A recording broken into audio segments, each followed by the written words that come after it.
And welcome everybody back to another episode of Keeping It True by You LSU Tigers. Well, we are finally completed with the regular season of baseball, and now time for postseason play has begun. Of course, before you go on to regionals, you have to knock out the SEC tournament. Obviously, an exciting time for LSU fans, and this year makes it that much more special with the first year of 16 SEC teams and the first year of a 16-team field, which means everybody will get a chance to play in the SEC tournament, and that, of course, required single elimination play. So we're going to break that down. Of course, everything else. This is Keeping It True by You LSU Tigers, where we cover all the latest details of what's going on campus and around the LSU Tigers. Let's go ahead and get into it. So you start the season, and you slowly get into pace. Well, the train finally comes to the end of the station, and you're finishing first in the nation in every poll, consensus. You finished in first place for attendance, of course, at home. Good job, LSU fans. Average attendance of 11,071 spectators every game. Of course, a lot of those games took multiple days to complete, and that is going to be, I think, the legacy of this year, depending on how it ends up here in the postseason. But regular season was most definitely defined by 1:17 a.m. victories, and led your Tigers to hold a 42-13 record, and they finished 19-11 overall in SEC play. A very strong record and campaign overall for Jay Johnson and his Tigers. You know, no matter what this season started off with or it had to transition into, it certainly made you feel as though the team was always getting better, but it had not hit its true peak performance. And I think that was capped off as you got to the end of the regular season this year. You saw, dropping a game to South Carolina. You dropped a game to Arkansas. Opportunities where you feel like sweeping was definitely on the table in both instances, but for whatever reason, one or another, you end up dropping a game. And it hasn't prevented you from gaining the respect that your wins have gotten you, and particularly your series wins, but it does raise the question in a situation where now every game has a purpose, every game has meaning. The opportunity to randomly drop a game is no longer going to be on the table as much, and it will require Jay Johnson and his Tigers to be playing at a maximum effort in every instance in order to secure these victories. So before we get much more into what's going to particularly happen in Hoover, and of course a couple news and notes from around campus overall, I do of course have to appease the algorithm, so don't forget to drop that like. If you're on the YouTube, go ahead, hit your subscribe button. But if you choose to entertain and be entertained elsewhere, be it a podcast service, be it TikTok, or wherever else we post this fine media for you, don't forget to of course follow over there and share if possible. Of course, leave your comments down below because this is about to be a really fun episode. So, talking briefly about what's out there, what sort of is going on around campus. I do feel like it would be remiss, of course, with this being Keeping It True by You LSU Tigers, if we did not mention the situation that took place in the softball regional that was hosted at LSU.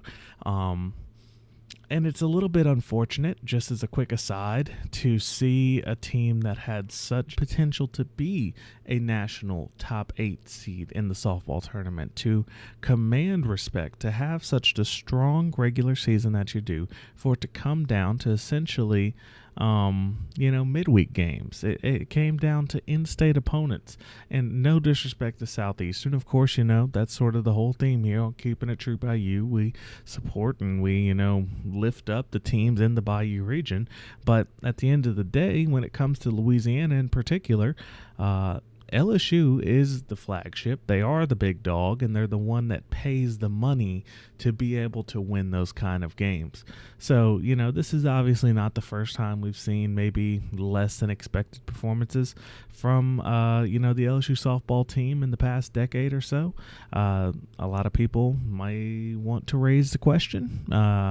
As far as that, I don't know if that's the move for today. I think LSU has so many other things going on, of course, with William Tate resigning. that I don't know if a softball coaching hire or coaching change is going to be high priority in this offseason. You take a look at what's about to come down once the House ruling is finalized with revenue sharing that comes up, how that's going to be distributed. I just don't know if it's a situation where Woodward and whoever the new LSU president ends up being wants to take on that type of extra work for a non-revenue generating sport, which, yes, of course, is very much supported, is very critical to the LSU sports and athletic culture as well as the campus culture. Softball is a major draw. It is a ticket seller. It does promote your women's sports in ways that others cannot. But it's not going to be something that I think is the biggest dollar mover.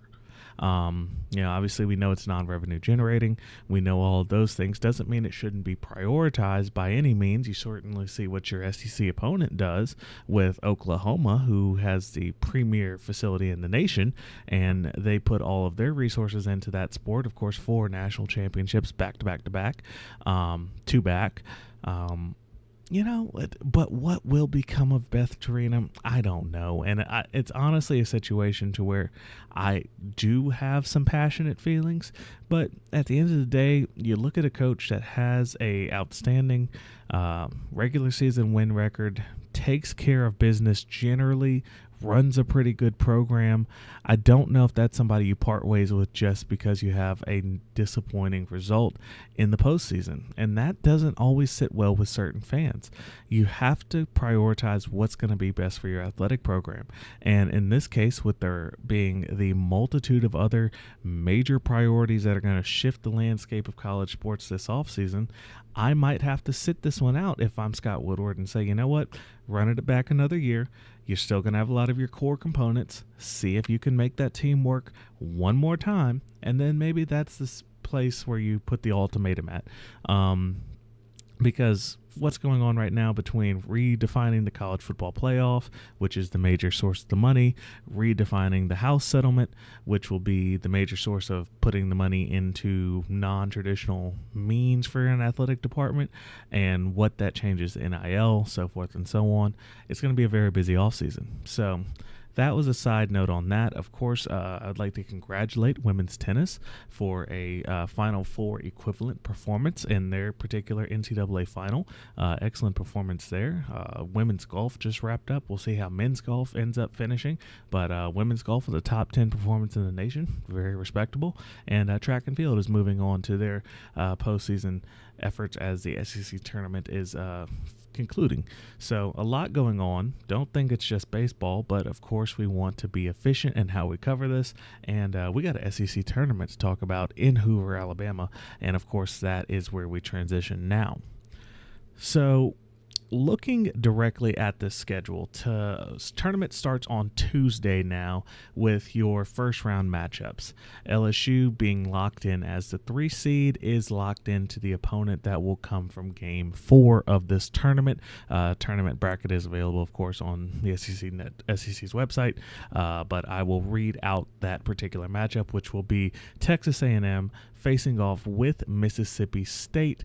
That is slated to start at 8 p.m. Central Time.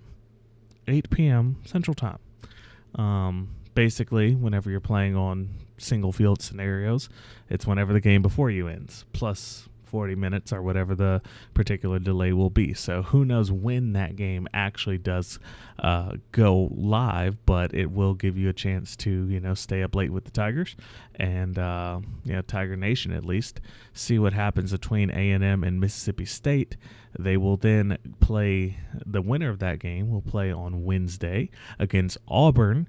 That game will again also be the nightcap, so you're going to be able to again stay up a little bit late, watch some college baseball. Should be a good way how to get your week going, or kind of get through it. Of course, we have a holiday coming up, so getting to the weekend will be, of course, a major factor this week for everybody.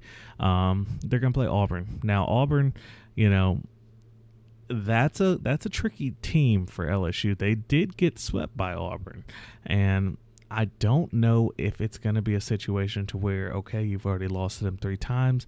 Is it going to be that much more difficult to lose for a 4th time? And that's sort of where this tournament will be most swayed, I believe, because you could have Mississippi State, for instance, beat Texas A&M, and if they were to beat Auburn in that scenario, then you're playing a team that you swept yourself. So either one of those situations, you handled or you got handled.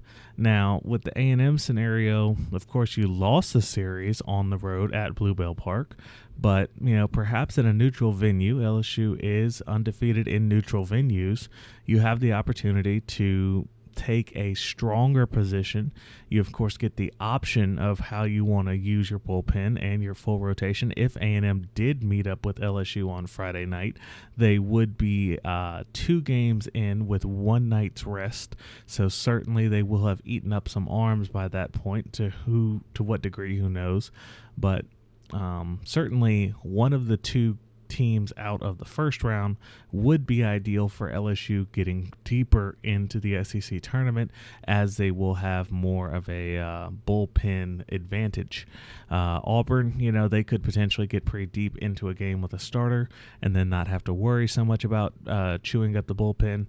But that's another place where we need to talk about this, of course, because it will matter for LSU what they do in Hoover.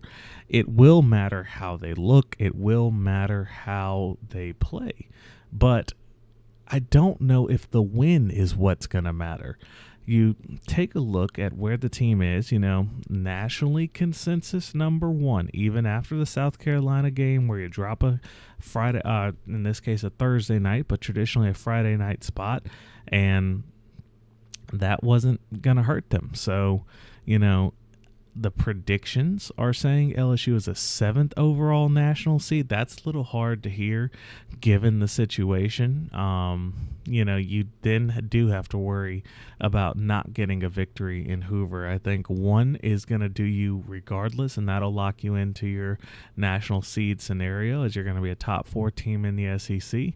And with the depth of this conference, I don't think that even puts it into any sort of a question. But if you do manage to go further, if you do manage to get to the championship, for instance, that should lock you into a top 4 national seed where there is no doubt. Now, personally, if it was me in that selection committee, I would say LSU is a national seed regardless, based on the way how they've collected series wins all throughout the season. So I would personally have them right now as a lock for a top 8. I really personally do not think Jay Johnson needs to win this game. I think it would be good for the psyche of the team and to keep a bit of normalcy to at least make it to the semifinal matchup on Saturday. I think getting those 2 games worth of innings, 18 innings of essentially regional practice is almost what I want to call it.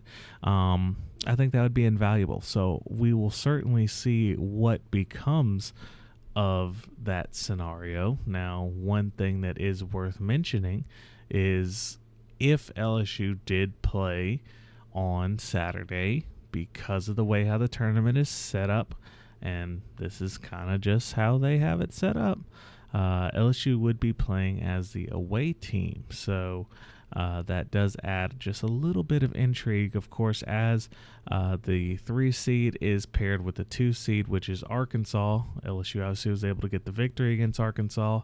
And further back, Ole Miss, they did not play this year.